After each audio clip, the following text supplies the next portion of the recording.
여러분 반갑습니다.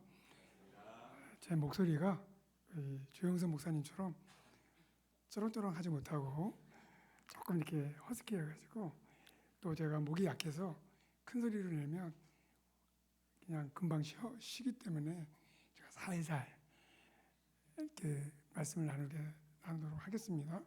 그래도 말씀에 능력이 있기 때문에 여러분들이 깨달으면서 이 말씀의 능력으로 은혜가 임할 줄 믿습니다. 네. 사실 이제 요즘 뭐 유튜브도 많고 해서 제 강의나 이런 것들 유튜브에 많이 올라와 있어요. 얼마든지 여러분들이 개인적으로 집에서 그걸 볼 수도 있지만 왜 이런 시간이 필요할까요? 그러니까 온 교회가 한 마음으로 말씀 앞에 서서 특별히 요한계시록의 말씀이 우리에게 주시는 의미가 뭔가, 이번에 주제가 뭐예요?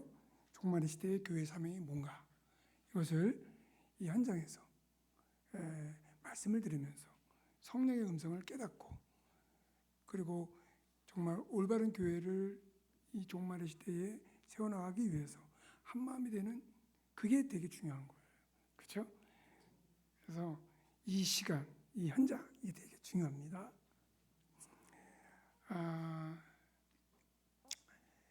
사실 요한계시록은 우리 조 목사님이 조금 그 전에 저한테 말씀하시기를 한 번도 교회에서 설교한 적이 없다 하셨어요.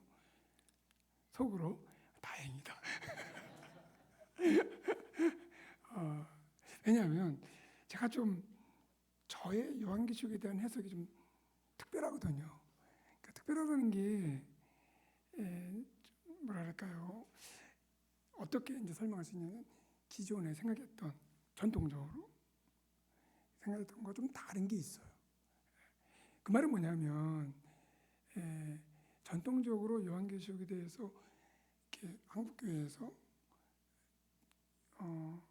가르쳐지고 설교됐던 것들이 제가 볼 때는 좀 부족한 게 많았다.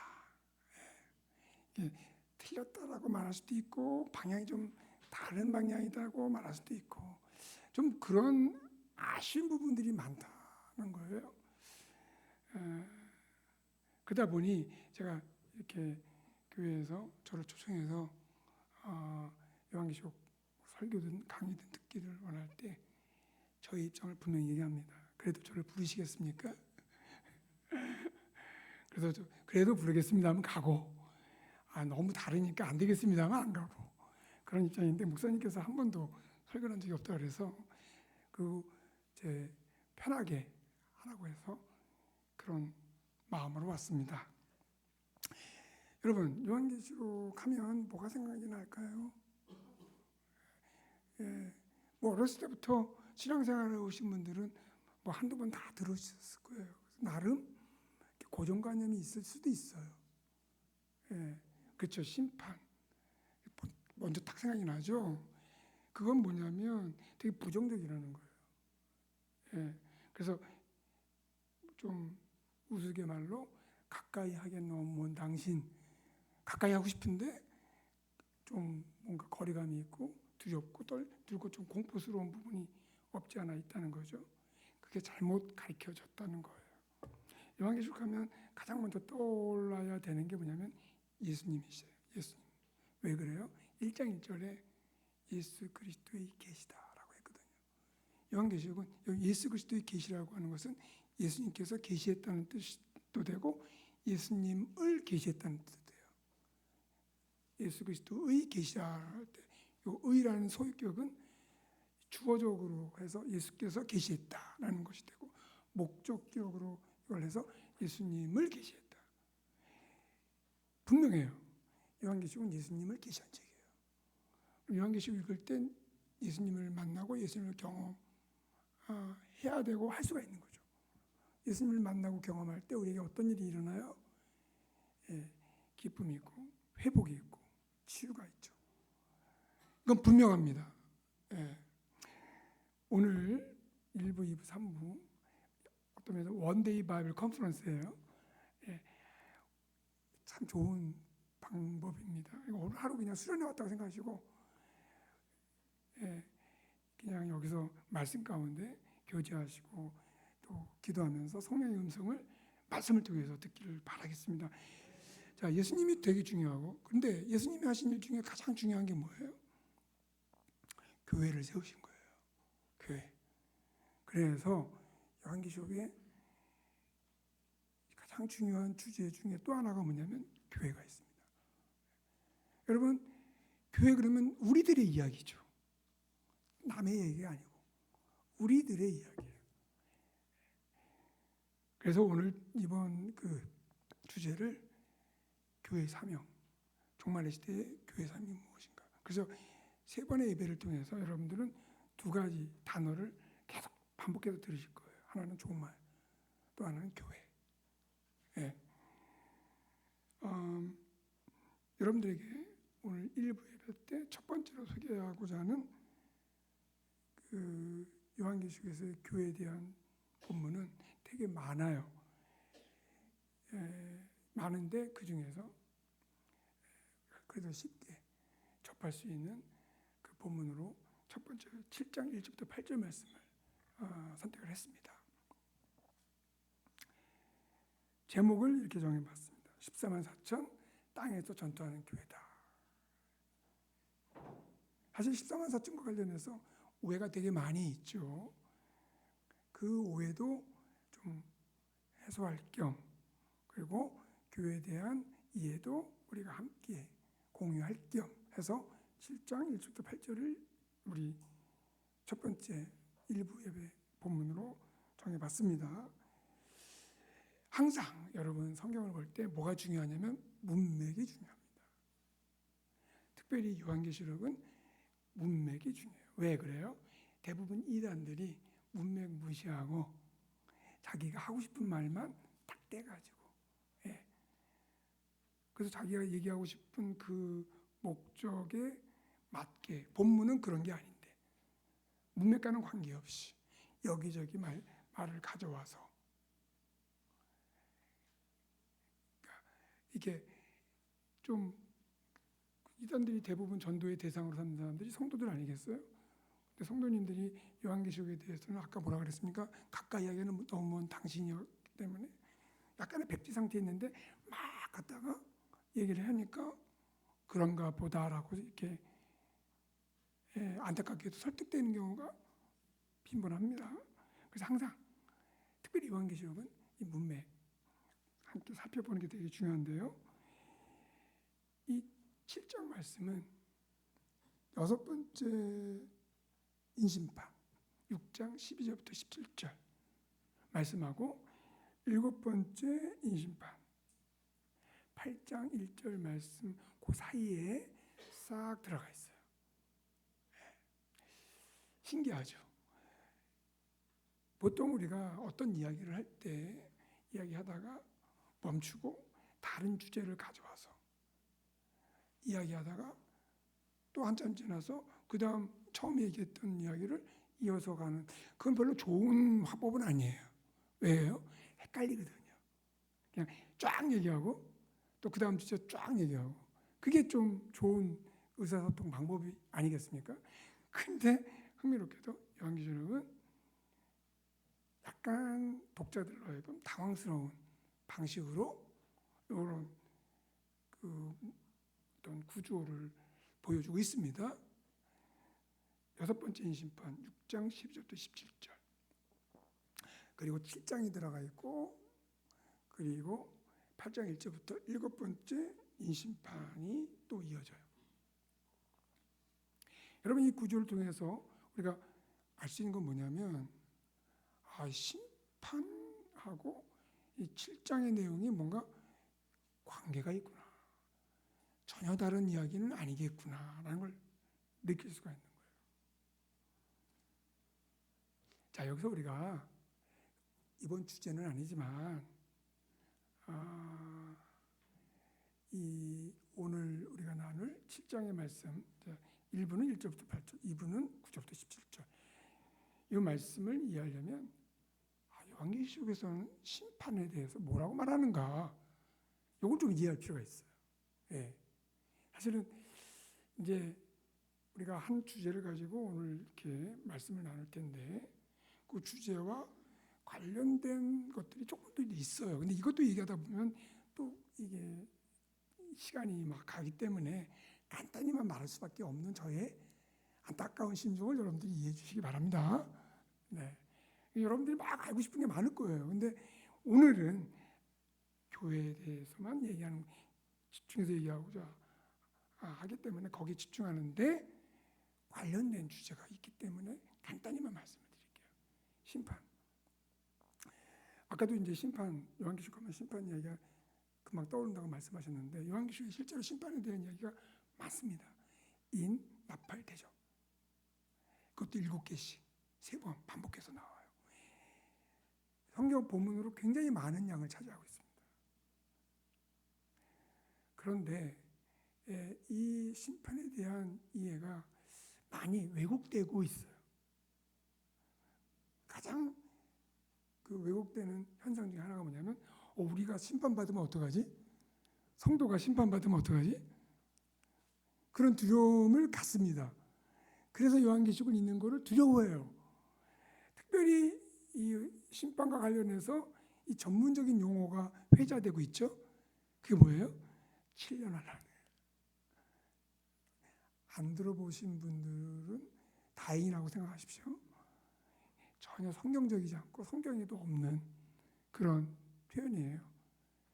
7년 환란이라는 건 존재하지 않습니다. 근데 사람들이 요한계시록의 인, 나팔, 대접 심판을 7년 환란이라는 그 전문 용어에 딱 집어넣어서 그 환란을 당하면 어떡하지? 그런 두려움에 휩싸여 있습니다. 심판은 종말이 온 결과로서 나타나는 현상 중에 하나예요. 자, 이 종말은 예수님이 이 땅에 오심으로 인해서 시작이 됐어요. 네, 예수님이 성육신함으로써 종말이 시작됐습니다. 이 종말에 대해서 이야기하려면 또 시간이 걸리기 때문에 이렇게만 제가 정의를 할게요. 이미 종말이 시작이 됐어요. 그리고 예수님 재림 때 종말이 완성이 돼요. 자, 종말이 왔기 때문에 일어나는 현상이 2개가 있는데 하나는 구원입니다. 또 하나는 심판이에요. 근데 여러분 이런 모델이 구약에 있습니다. 그게 뭐냐면 출애굽 사건이에요. 여러분 출애굽 사건에서 하나님이 이스라엘 백성들에게 구원을 베풀어 주셨죠. 이스라엘 백성들에게 구원을 베풀어 주시면서 누군가를 심판하셔야만 했습니다. 그게 누구예요? 애굽이에요. 애굽과 바로 왕입니다. 이게 구약에서 보여주는 정말로적 모델이에요. 또 하나 모델이 있습니다. 바벨론 포로 해방이 있죠. 하나님께서 이스라엘 백성들을 바벨론으로부터 해방하기 위해서 누구를 심판하셔야만 했습니까? 바벨론을 심판하셔야만 했습니다. 그래서 구약에 보면 늘 하나님의 백성을 구원하시기 위해서 필연적으로 대적들을 심판하시는 그런 패턴이 반복이 돼요. 그게 대표적인 게 이제 말씀드린 것처럼 출애굽과 바벨론 포로 해방입니다.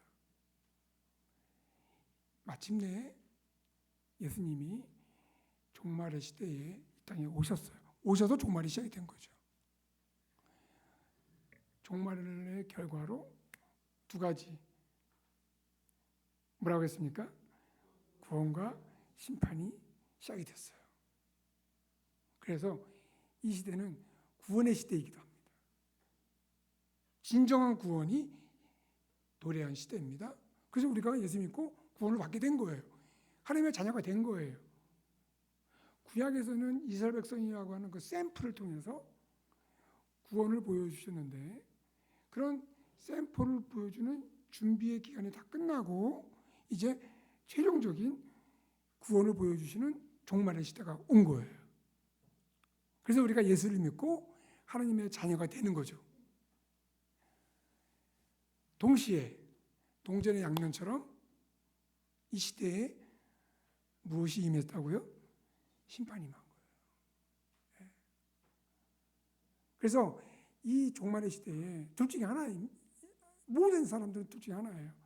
구원에 속해 있느냐, 심판에 속해 있느냐. 이런 세계관을 요한이 가지고 요한계시록의 심판을 기록한 거예요. 그러니까 우리가 요한계시록 읽을 때 심판에 대한 내용을 쭉 보면 예수님의 성육신으로 심판이 시작됐다는 것을 요한이 보여주고 싶은 거고, 동시에 그 심판의 대상은 누구다? 세상이다. 요한의 시대의 세상은 누구를, 구체적으로 누구를 가리키냐면 로마 제국이에요. 또 로마 제국 황제. 반면에 구원의 대상은 누구예요? 교회입니다. 신천지 같은 경우에 보면 심판의 대상을 교회로 봐요. 기성교회로. 그러니까 세상에 대한 이야기를 하지 않아요. 그게 되게 흥미로운 부분이에요. 왜 그래요? 교회 성도들을 전도해 와야 되니까. 굉장히 요한계시록에 대한 해석의 방향이 자기 중심이에요. 그러나 그렇지 않습니다. 요한계시록에서 심판은 세상입니다. 그리고 요한계시록에서 말하는 구원은 바로 교회인 것이죠. 지금 6번째인 심판과 7번째인 심판, 요 가운데 7장이 들어가 있다는 것은 6장 17절 말씀에 이렇게 끝나요. 6번째 심판이 누가 능히 서겠느냐. 하나님의 심판 앞에 누가 능히 서겠느냐. 이 말은 뭐냐면 아무도 하나님의 심판 앞에 설 자가 없다는 거죠. 그러니까 질문으로 끝나요. 그리고 7장으로 이어져요. 이 7장은 이 질문에 대한 답변이라는 거예요. 자, 말씀드린 대로, 설명드린 대로 이 질문에 대해서 우리가 답변을 하면 미리 그 7장 나가기 전에 우리가 결론을 얻을 수가 있습니다. 말씀드리면 세상은 하나님의 심판 앞에 설 수 없지만, 누구도 예외일 수 없지만, 그러나 교회 공동체는 그 심판의 대상이 아니다. 그걸 지금 얘기하려고 하는 것입니다. 특별히 7장은 종말의 시대, 심판이 이 세상에 임한 이 종말의 시대에 교회의 정체성을 정확하게 규명함으로써, 그러니까 요한계시록을 읽는 1차 독자들, 수아시아에 살고 있었던 7개의 성도들이죠. 그 성도들에게 자기 정체성, 그들이 누군가, 우리는 누구인가를 알게 함으로써 이 로마 제국이라는 그 거대한 제국 존재가, 그 존재 자체가 교회에 대한 어떤 그 위협이거든요. 그 위협 가운데 굴복하지 않고 교회의 어떤 그 순수성을 유지할 수 있도록, 그런 그 권면하고 또 격려하기 위한 목적을 갖는다라고 할 수가 있겠습니다. 자, 7장의 말씀은 1절부터 8절이죠. 우리가 지금 나누려고 하는 부분은 우리가 1절부터 4절만 읽었지만 5절부터 8절 두 부분으로 나눠집니다. 1절부터 4절은 14만 4천이 하나님의 인침을 받는 장면이고요. 그 다음에 5절부터 8절은 인침받은 14만 4천을 계수하는, 어떻게 해서 14만 4천이 구성됐는가 이렇게 계수하는 장면을 소개해주고 있습니다. 자, 먼저 1절부터 4절의 말씀을 살펴보겠는데요. 1절부터 3절에 네 천사와 다른 천사가 등장을 해요. 그리고 4절은 인침받은 자의 숫자를 소개를 합니다. 그게 이제 14만 4천인 거죠. 아까 우리가 이제 본문을 읽었는데요. 제가 한번 다시 읽으면서 이 본문의 내용을 좀 관찰해 보도록 하겠습니다. 이 일 후에 내가 네 천사가 땅 네 모퉁이에 선 것을 보니 땅의 사방에 바람을 붙잡아 바람으로 하여금 땅이나 바다에나 각종 나무에 불지 못하게 하더라. 또 봄에 다른 천사가 살아계신 하나님의 인을 가지고 해 돋는 데로부터 올라와서 땅과 바다를 해롭게 할 권세를 받은 네 천사를 향하여 큰 소리로 외쳐 이르되 우리가 우리 하나님의 종들의 이마에 인치기까지 땅이나 바다나 나무들을 해하지 말라 하더라. 자, 여기서 우리가 주목해서 볼 것은 네 천사와 다른 천사입니다. 근데 이제 여기에 이 일후회라고 하는 문구가 있는데요. 정확한 번역은 이후회라고 할 수가 있습니다. 여러분, 이 일후회라고 이렇게 번역을 하면 마치 앞에 있는 내용과 뒤에 있는 내용이 시간적으로 연속되는 것처럼 보일 수가 있죠. 이 일후회. 앞에 일이 있었고 그 다음에 이어지는 사건인 것처럼 오해를 가져올 수가 있습니다. 그래서 일자를 빼자는 거죠. 일자를 빼고 이후에. 일자라는 말이 없어요. 그냥 이후에인데 뭐 그래도 어떤 시간적인 연속의 의미가 있어 보이지 않겠느냐. 약간 이후에보다는 이후에라고 하는 말이 시간적인 관계, 시간적인 연속의 관계를 좀 그렇게 생각할 수 있는 것을 좀 줄일 수는 있습니다. 요한계시록에 요 이후에라는 말이 자주 나옵니다. 사람들이 요한계시록을 시간적으로 연속되는 그런 관계로 해석하려고 그래요. 근데 그렇지 않습니다. 이게 시간적인 어떤 전체적으로 볼 때는 시간적인 그런 그 관계가 있지만 모든 본문이 시간적으로 연결되지 않습니다. 그럼 요한계시록에서 이 이회라는 이 문구는 어떤 기능을 갖느냐? 장면의 전환. 장면이 바뀔 때, 그럴 때 이 문구를 사용합니다. 우리가 이 연속곡을 볼 때도 장면이 바뀔 때가 있죠. 근데 그 장면이 바뀐다고 해서 그 바뀐 그 장면이 시간적으로 연속되는 장면이 아닐 때가 많죠. 과거일 수도 있고 동시일 수도 있고. 그래서 이 요한계시록에도 이후에라고 하는 이 문구는 장면이 바뀔 때 사용이 됩니다. 그래서 6장과 7장은 시간적인 순서가 아니라는 거예요. 아까 말씀드린 것처럼 6장 17절에서 누가 능히 서겠느냐 그 질문을 하고 그 질문에 대한 답으로 7장이 주어지는 거예요. 시간적인 순서가 아니라 그런 논리적인 관계, 논리적인 순서다라는 것을 말씀드리고 싶어요. 그런 오해가 있을까봐 이제 이 일후에 대한 설명을 드렸습니다. 자, 네 천사. 이 네 천사가 하는 일이 뭘까? 2절 후반부에 보면 땅과 바다를 해롭게 할 권세를 받았다 그랬습니다. 땅과 바다를 해롭게 한다는 것은 한마디로 말하면 심판의 권세죠. 네 천사의 역할은 심판하는 역할이에요.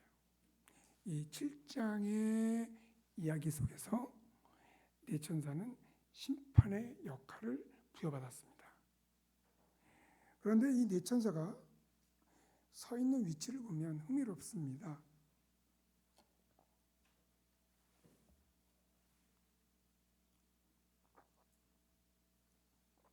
땅 네 모퉁이에 서 있다 그렇습니다. 땅 네 모퉁이에 서 있다. 이 네 모퉁이라고 하는 이 문구는 우주적인 성격을 나타내죠. 그러니까 우리가 보통 동서남북 그러잖아요. 동서남북. 그 동서남북을 줄여서 뭐라고 말하냐면 사방이라고. 사방. 그래서 사람들이 사방에서 온다. 정확하게 동서남북에서 오는 건 아니잖아요.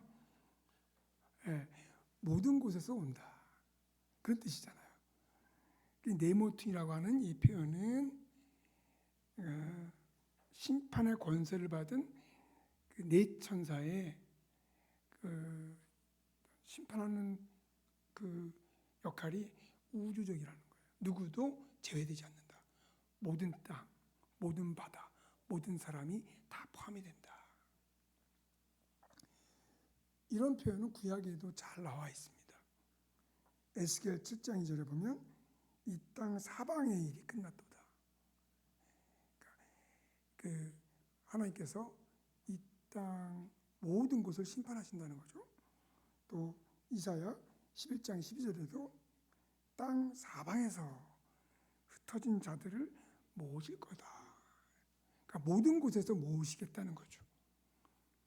그래서 이 네 천사의 역할, 심판의 역할을 부여받은 이 네 천사의 활동은 모든 땅과 바다를 포함한다. 우주적 심판의 의미를 부여해주고 있다는 것입니다. 자, 그 다음에 또 다른 천사가 있죠. 다른 천사.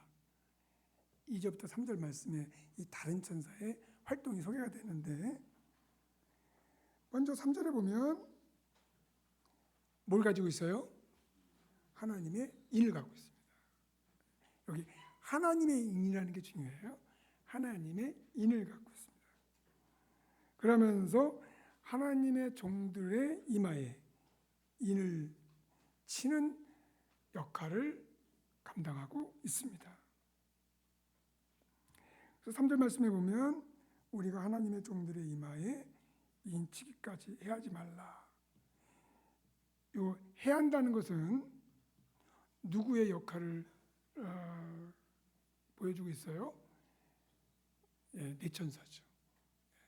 네 천사로 하여금 우리가 하나님의 종들의 이마에 인칠 때까지 해하지 말라, 기다려라 라고 하는 것입니다. 자, 여기에서 네 천사와 다른 천사의 역할이 분명해지죠.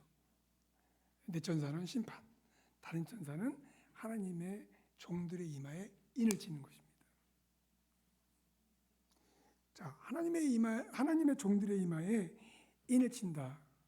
어떤 의미가 있겠습니까? 여러분, 인간도장, 쉽게 말해서 인간도장 다 갖고 계시죠? 인간도장을 꽝 찍어요.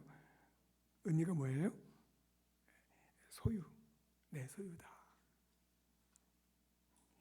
금방 이해가 되시죠? 예, 하나님의 인을 친다는 것은 하나님의 소유라는 것입니다. 제가 그래서 인 그러는데 하나님의라는 게 되게 중요하다고 했어요. 하나님의 인을 침을 받는다. 요한계시록에서 이 하나님의 인침을 받는 것과 대조되는 표현이 또 하나가 있습니다. 그게 뭐냐면 짐승의 표입니다. 짐승의 표. 그 짐승은 뭐 여러 가지 해석들이 많이 있는데 분명한 건 뭐냐면 로마 제국의 황제를 상징하는 이미지예요. 네. 그러면 짐승의 표를 받는다는 것은 무슨 뜻이겠어요? 로마 제국 황제 숭배에 굴복한다는 거예요. 로마 제국 황제의 황제를 숭배한다는 거예요. 그래서 요한계시록에서 굉장히 중요한 쟁점이 있는데 짐승의 표를 받느냐, 하나님의 인침을 받느냐. 하나님을 예배하는 자냐, 로마 제국 황제를 숭배하는 자냐. 그 싸움이에요. 요한계시록의 독자들이 그런 위기 속에 있었거든요. 신앙의 위기, 외부적인 도전, 물론 내부적인 문제도 있었긴 했지만 우리가 2장 3절 읽다 보면 7교회 가운데 문제가 없는 교회가 빌라델비아 교회 하나밖에 없어요. 내부적인 문제가 없지는 않았지만 그런데 외부적인 도전이 굉장히 치열했다는 거예요. 그래서 짐승의 표를 받느냐, 하나님의 인을 받느냐. 그래서 요한계시록은 짐승의 표를 받지 않고 하나님의 인을 받은 자로서 교회의 정체성을 잘 지켜나가는 그런 성도가 되도록 권면하고 격려하고 때로는 경고하고 그런 방식으로 요한계시록이 기록됐다는 거예요. 그러니까 요한계시록을 읽다 보면 그런 어떤 치열한 그 기록을 한 요한의 마음, 그 심정이 막 드러나게 돼 있습니다. 이렇게 얘기하니까 되게 가깝게, 이거 우리들의 이야기네. 그게 느껴지시잖아요. 자, 어쨌든 여기 다른 천사가 하나님의 종들의 이마에 인을 칩니다. 그 인 친다는 것은 심판으로부터 보호받는다. 짐승의 공격으로부터 보호받는다라는 뜻이 되겠습니다. 거기에 이제 소유와 보호. 하나님의 소유니까 이런 보호하심은 당연한 거죠. 여기에 하나님의 인침을 받은 종들에 대한 설명을 잠깐 드리겠습니다. 하나님의 인침을 받은 종들은 누구의 종들이겠습니까? 로마 제국 황제의 종이 아니라 하나님의 종입니다. 여기서 이제 요한계시록에 보면 하나님의 종이라는 말이 종종 나오는데 하나님의 종은 주의 종, 그래서 어떤 특별한 교회 내에 특별한 사람들을 가리켜서 하나님의 종이라고 하는 게 아니라 하나님의 인침을 받은 모든 성도들을 가리킨다고 볼 수가 있겠습니다. 이 악한 세상을 향한 하나님의 심판 가운데 그 이마에 하나님의 인침을 받은 하나님의 종들은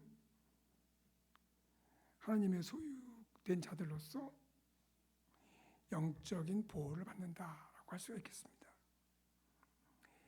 이 하나님의 인침을 받은 종들과 관련해서 또 구약의 배경을 갖고 있는데요.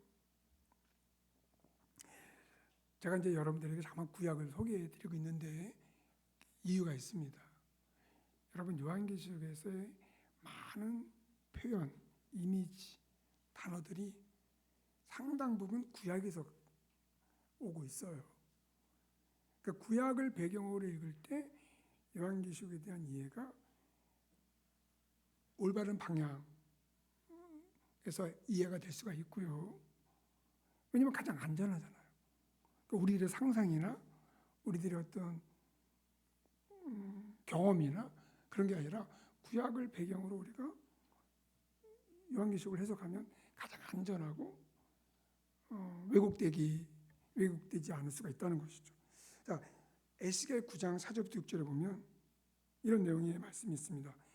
모든 가증한 일로 인하여 탄식하며 우는 자들, 그러니까 하나님의 심정을 가지고 그 시대를 바라보는 자들이죠. 모든 가증한 일로 인하여 탄식하며 우는 자들이 하나님의 마음에 합한 자들 있는데 에스겔 시대의 대부분의 사람들은 가증한 일에 다 동참하는데 그렇지 않은 사람들이 있단 말이에요. 그것을 안타까워하며 탄식하는 자들이 있단 말이에요. 근데 하나님이 이 가증한 일, 우상을 섬기고 하나님을 배반하는 그런 자들을 심판하고 싶은데 근데 그 가운데 그렇지 않은 자들이 있어요. 심판 받으면 안 되는 자들이 있어요. 하나님이 에스겔에게 그 이마에 표시를 해라. 그들은 하나님의 심판에서 제어가 될 것이다. 그런 내용이 에스겔 9장 4절부터 6절 말씀에 기록되어 있습니다. 자, 이러한 패턴을 지금 그 배경으로 요한이 하나님의 종들의 이마에 인을 친다는 표현을 사용하고 있는 거예요. 자, 여러분 이런 내용을 바울식으로 표현해 볼까요? 어떻게 표현할 수가 있습니까? 그렇습니다. 성령의 인침을 받았다. 좀 더 우리에게 익숙한 표현이죠. 하나님의 인침을 받았다라고 하는 것, 이것은 상징적인 표현인데 실제로 여러분 하나님의 인침을 다 이렇게 받은 건 아니잖아요. 하나의 상징적인 표현인데 바울이 이것을 굉장히 적절한 표현을 써서 우리들에게 이해를 돕고 있는데, 그게 뭐냐면 성령의 인침을 받았다 하는 말씀이고요. 특별히 고린도전서 12장 3절에 보면 성령으로 아니하고는 누구든지 예수를 주시라 할 수 없느니라. 우리가 예수님을 주님이라고 말하는 것은 성령으로 말미암은 것입니다. 그리고 그것은 우리가 성령으로 인침을 받았다는 뜻이죠. 그럴 때 우리가 예수님을 주님이라고 부르는 것은 우리는 주님의 종입니다. 주님이시고 우리는 주님의 종입니다 라는 말이죠. 그래서 하나님의 인침을 받은 자들, 이들은 하나님의 종들임을 확증하는 것이라고 말할 수가 있어요. 4절에 보면 이 인침을 받은 자의 수에 대해서 소개해 주고 있습니다.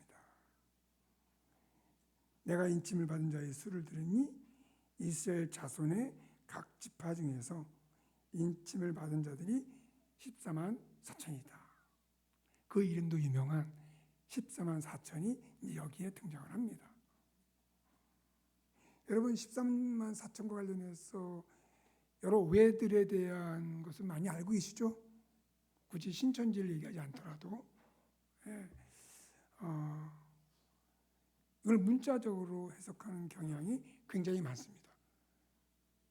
이것뿐만 아니라 요한계시록을 문자적으로 해석하는 그런 경우가 되게 많죠. 그런데 여러분, 요한계시록은 그 문학적 특성상 문자적으로 해석하면 굉장히 많이 오해가 생기게끔 되어 있어요. 문학적 특성상 요한계시록은 상징적 의미를 많이 갖고 있습니다. 여러분이 시를 읽을 때 왜 시는 이렇게 상징적인 표현이 많을까? 이렇게 왜 함축적인 의미가 많을까? 그런 생각을 가질 수도 있겠죠. 그러나 그 의문에 대한 답은 분명해요. 시니까. 네. 요한계시록에 우리가 이제 보통 여러 가지 요한계시록은 예언의 말씀이고 또 편지고 그리고 묵시문헌이고 이렇게 문학적인 특징 몇 가지가 있어요. 그 중에 이 묵시문헌이라고 하는 것은 상징적인 의미를 많이 사용하는 그런 문학적인 특징을 갖고 있다는 거예요. 그래서 이 14만 4천뿐만이 아니라 상당히 많은 경우 이 상징적인 의미를 갖습니다. 그런데 그 상징적인 의미가 하늘에서 뚝 떨어진 것이 아니라 구약을 배경으로 상징적인 그런 의미가 사용되고 있다는 거예요. 그래서 제가 아까 요한계시록을 해석하기 위해서는 구약을 배경으로 해석하는 게 굉장히 중요하다. 하나의 이정표가 되고 있다는 거예요. 자, 13만 4천 하면 12 곱하기 12 그리고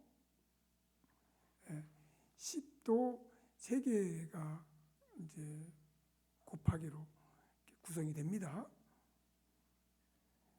12의 반복 그리고 10이라는 숫자의 반복. 이것은 이 14만 4천이 완전함의 상징이라는 거예요. 10이라는 숫자, 10이라는 숫자. 이것은 완전함을 갖는 그런 의미를 가져요. 더 나아가서 이게 뭐의 완전함이냐?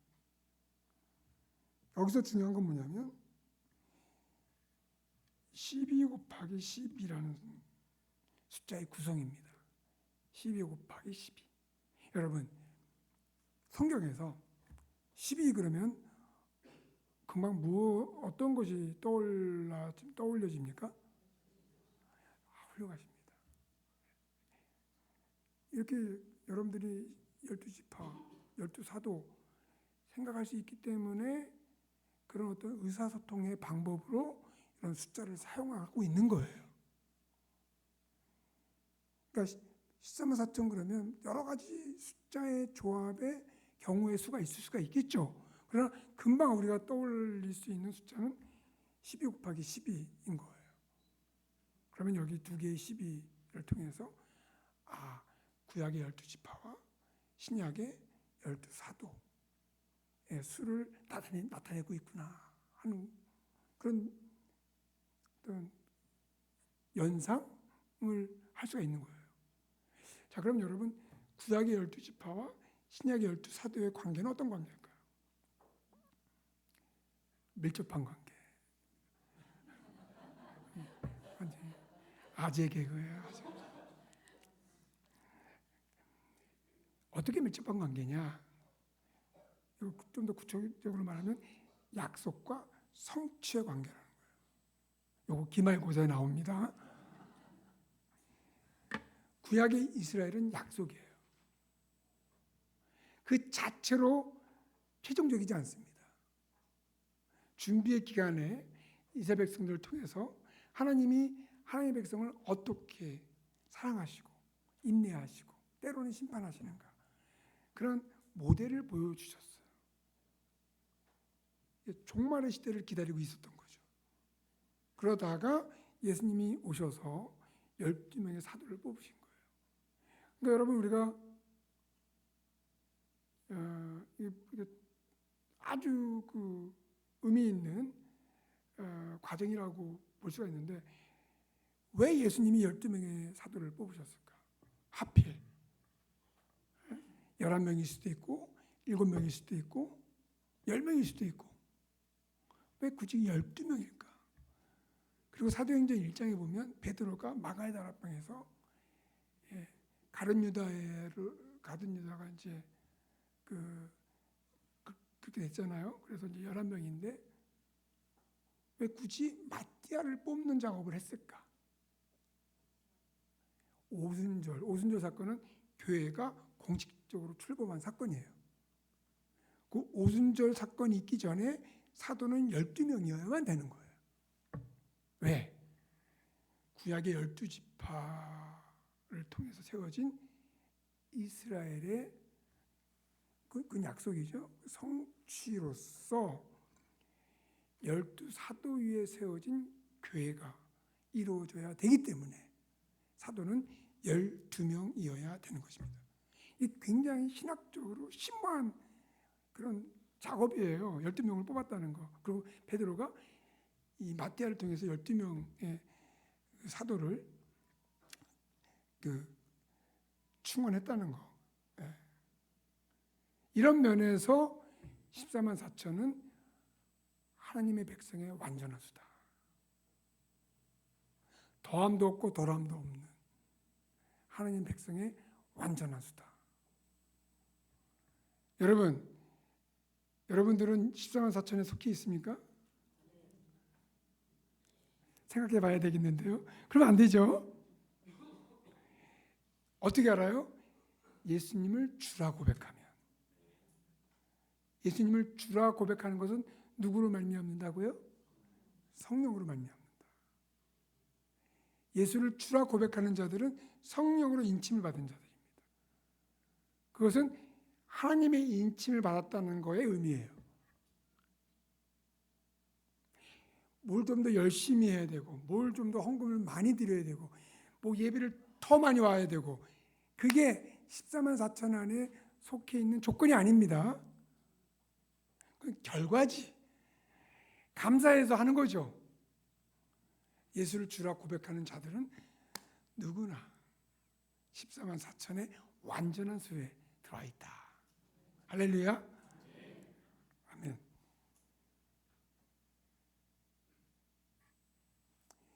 여기 보면 12지파로부터 14만 4천이 구성됐다고 얘기를 해요.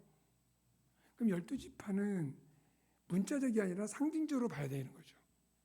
구약의 이스라엘로 다시 돌아가면 14만 4천이 약속과 성취의 관계로 이루어진 하나님의 완전한 백성의 수라고 말하는 것과 모순이 돼요.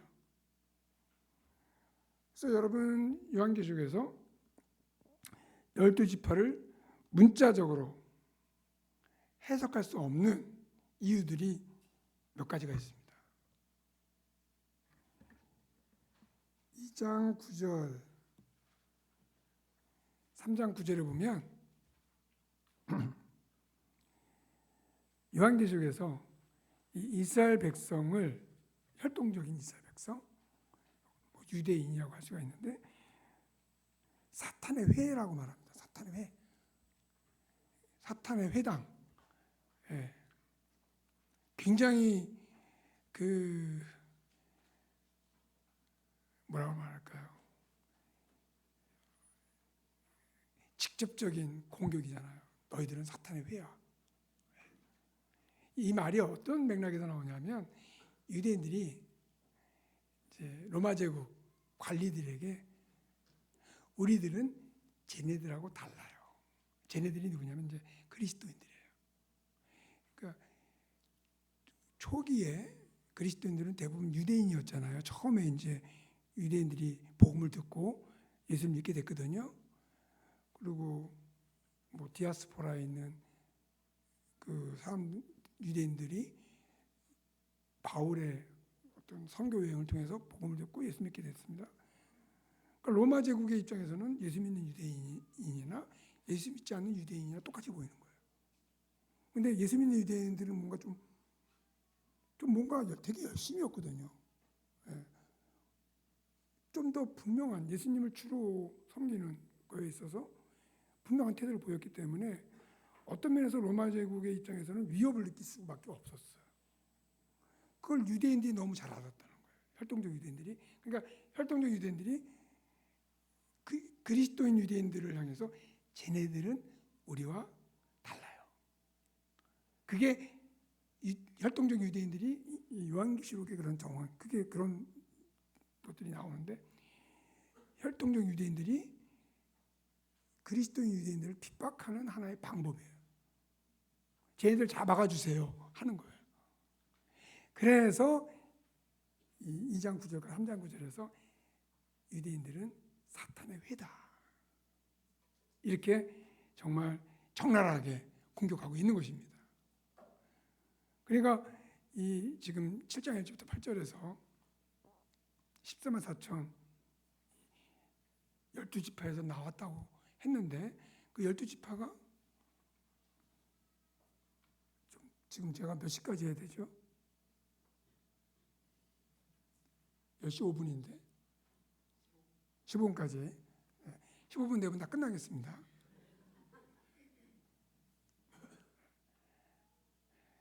그러니까 그런 유대인들, 이스라엘 12지파, 이스라엘에 대해서 사탄의 회라고 하는 그런 입장인데 14만 4천이 12지파에서 나왔다고 한다고 해서 12지파를 문자적으로 이해하면 안 된다는 거예요. 상징적인 의미다. 밑에 거는 여러분들 한번 참조해 주시고요. 그 다음에 여러분 이게 순서가 좀 바뀌었어요. 제가 어저께 다시 이렇게 복습을 하면서 그러니까 오늘 말씀 나눌 거를 이렇게 살펴보면서 조금 이렇게 변동이 있었습니다. 그러니까 여러분 좀 틀린다고 해서 당황이야 하지 마시고 이렇게 좀 약간 순서가 바뀌었다는 거 참조해 주시면 좋겠습니다. 이 1000이라는 숫자, 우리가 이제 14만 4천에서 12 곱하기 1000 했고 두 개의 12에 대해서 말씀을 나눴어요. 그 다음에 이제 이 1000이라는 숫자는 어떤 의미가 있느냐 또 살펴보겠습니다. 먼저 이 1000이라는 숫자는 군대 조직의 단위라고 할 수가 있습니다. 민수기 31장 4절 말씀에 이스라엘 모든 지파에 대하여 각 지파에서 1000인씩 싸움에 보낼지니라. 여기 1000이라는 숫자는 싸움에 보냄을 받는 군대로서 이스라엘 백성들을 1000명씩 조직을 한 거예요. 그 다음에 역대상 27장 1절부터 5절에도 보면 군대 조직의 기본 단위가 1000으로 되어 있습니다.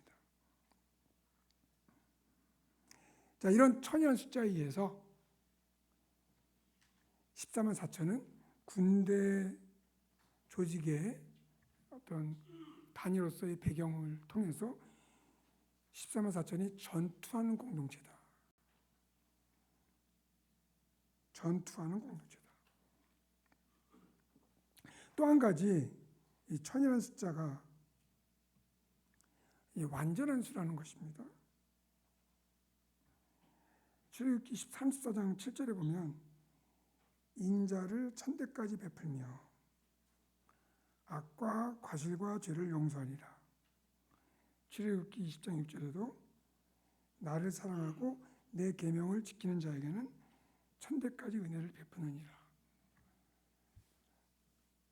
여러분, 여기서 하나님께서 하나님을 사랑하는 자에게 1000대까지 복을 베푼다, 은혜를 베푼다 할 때 1001대에서 복을 딱 끊겠다는 뜻이 아니라 영원히 복을 주시겠다. 또 완전하게 복을 주시겠다. 영원히 은혜를 베풀어 주시겠다. 완전하게 은혜를 베풀어 주시겠다. 그런 뜻으로 우리가 이해를 해야 되겠죠. 자, 그런 면에서 이 1000이라는 숫자에 의해서 14만 4천은 하나님 백성의 완전한 수다 라고 할 수가 있어요. 자, 정리하면 1000이라는 숫자 두 가지 의미가 있다고 했죠. 군대 조직의 단위다. 1000부장, 100부장. 그래서 14만 4천은 지상에서 전투하는 교회다. 그리고 완전한 수로서 14만 4천은 하나님의 완전한 백성의 수다라고 하는 것입니다. 자, 지금까지 이제 1절부터 4절 말씀에서 14만 4천이 다른 천사에 의해서 하나님의 인침을 받아 네 천사가 땅이나 바다나 나무들을 심판하려고 있는데 다른 천사가 잠깐 기다려라.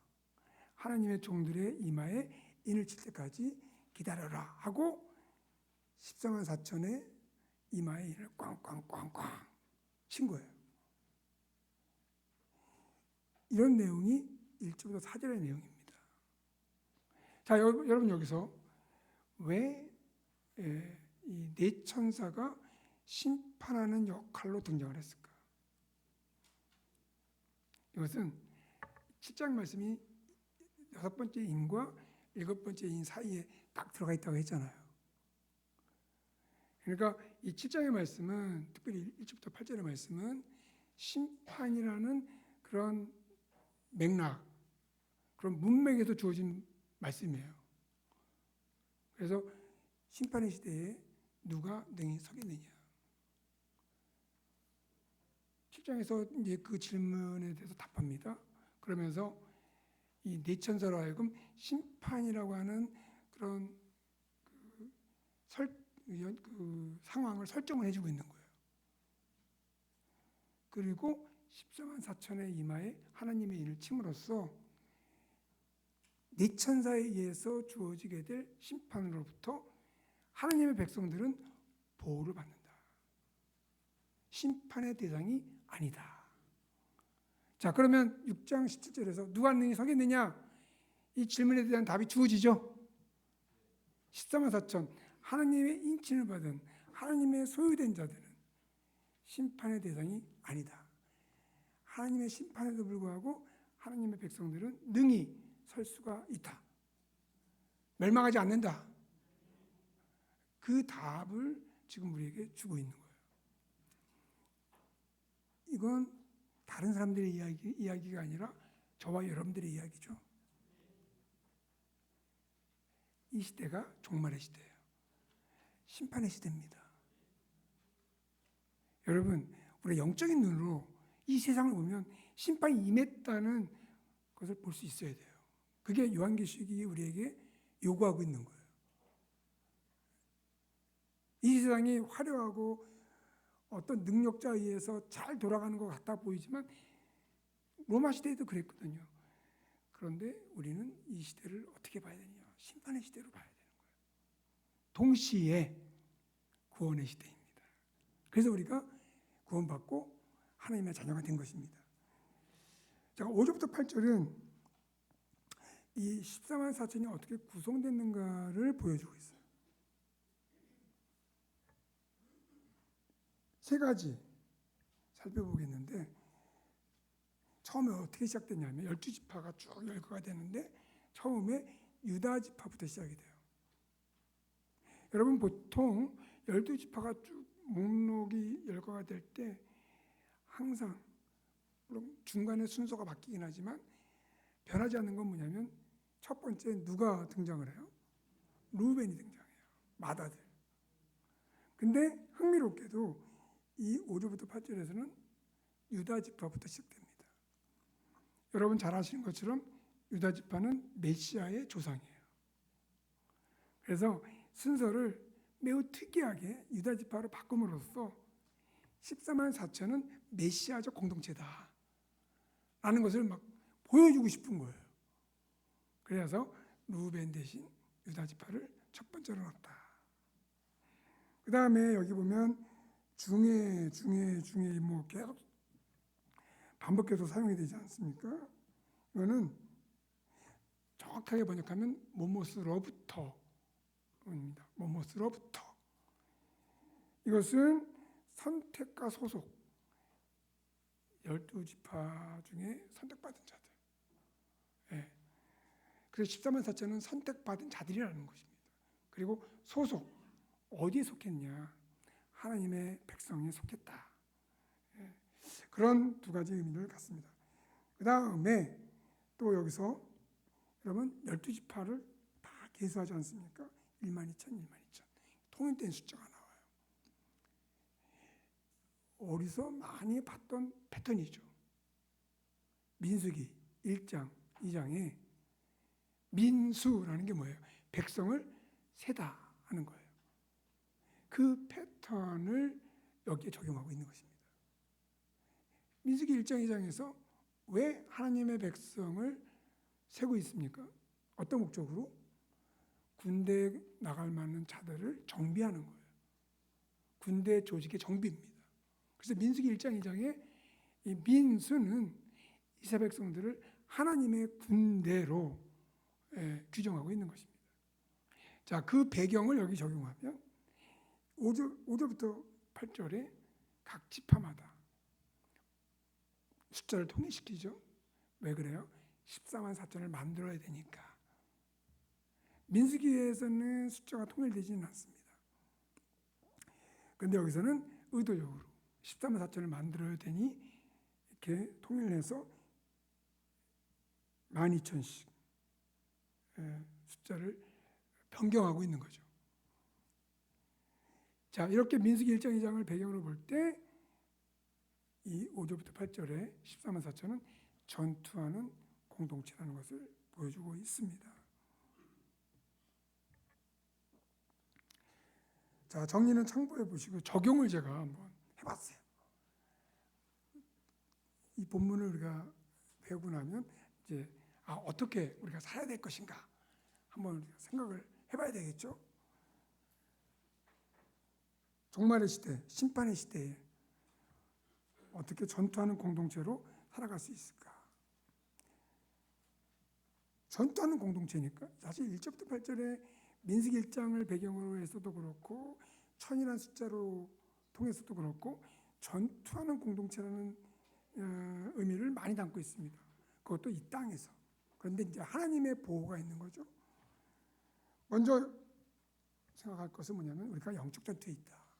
물론 영적 전투라고 하는 주제는 오늘 본문의 중요한 주제는 아닐 수 있으나 전투하는 공동체라는 점에서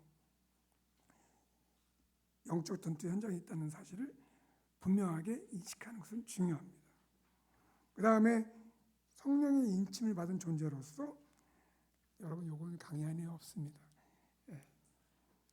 제가 한번 좀 적용을 해야 되기 때문에 한번 본문을 통해서 이런 내용을 정리를 해봤어요. 성령의 인침을 받은 존재로서 하나님의 보호하심과 인도하심을 신뢰하는 게 굉장히 중요해요.